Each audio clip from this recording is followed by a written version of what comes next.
boyu değil de orta boy. Ramazan bitirdi borcu. He? Bitirdi borcu. He. Buna göre, dediklerine göre. Yani sonuçta bu da cemdir. Bu da cemdir. 8 milyon.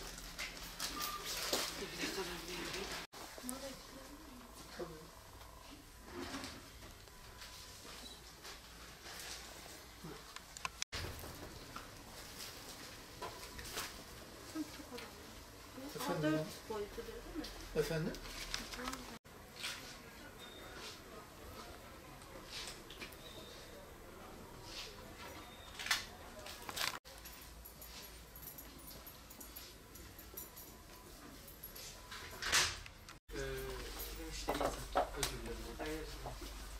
Hayrattan mı değil?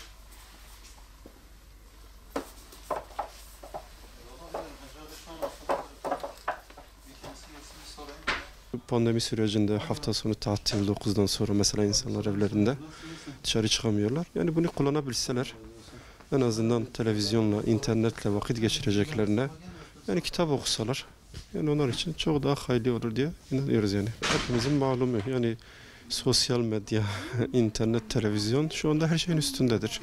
Yani insanlar 7 saat, 8 saat, gece 3-4 tere kadar adam internetin başında genç, rahatsız olmuyor. Ama 10 dakika kitap okumak ona rahatsızlık veriyor. Yani öncelikle biraz onlardan uzak durması lazım.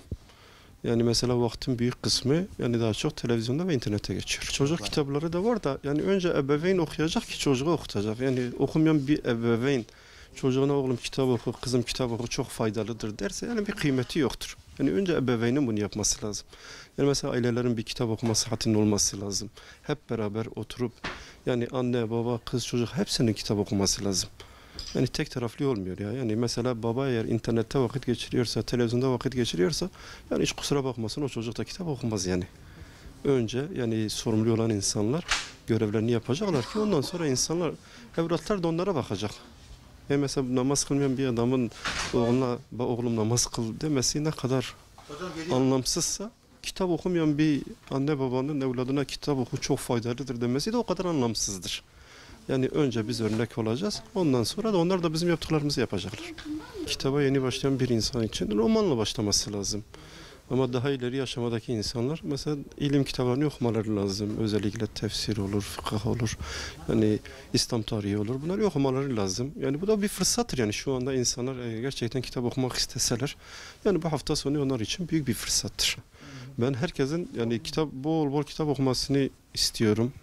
Yani bu inançtayım. Çünkü yani bizim eğer bu toplumla alakalı, yani ülkemizle alakalı bazı şeylerin değişmesini istiyorsak önce okuyacağız, bileceğiz. Ondan sonra da bilmeyen insanlara anlatacağız. Yani kitap okuma kadar faydalı bir şey yok diye düşünüyorum.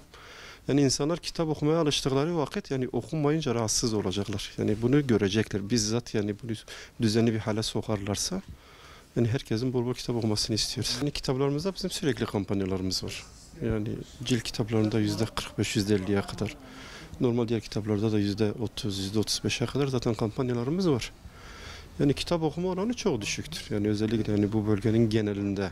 Yani insanlar çok fazla okumuyorlar. Şu anda yani kitap satışları daha bir düşüştedir. Yani insanlar yani çok fazla okumuyorlar. Evet yani şimdi belki bunda fiyatların da bir etkisi olabilir. Yani mesela bu dolar zammı diyorlar, kağıda yapılan zam diyorlar. Mesela kitap fiyatları belki pahalıdır. İnsanların belki maddi imkanı yani ona da o kadar el vermeyebilir. Ama yine en azından okumak isteyen insan yani muhakkak ki bir yolunu bulur okur diye düşünüyorum yani.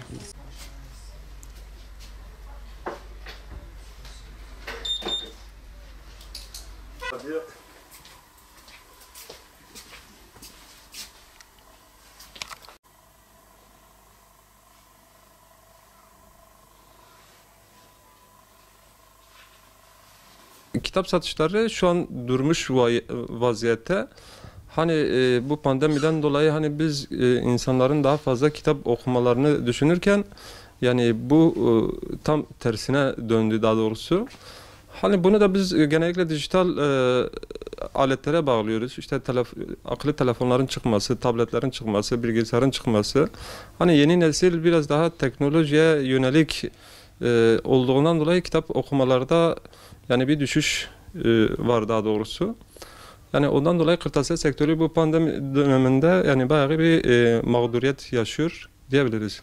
Ya valla hani bazı mesela kitaplarımızı kampanyaya bırakıyoruz ama bu kampanyadan da yani yeteri kadar bir verim elde edemiyoruz. Çünkü dediğimiz gibi hani bu teknolojiye insanların, çocukların yönelmesi.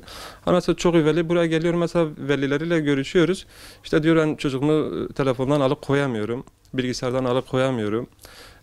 Onlar hani biraz daha çocuklara cazip geldiğinden dolayı yani belki eski dediğimiz mesela yaşı 40 ve üstü olanlar belki kitaba karşı biraz şeydirler. Yani okuma alışkanlıklarını terk etmemişler. Yani onun için gayret gösteriyorlar. Ama yeni nesil bayağı bir şey yaşıyoruz.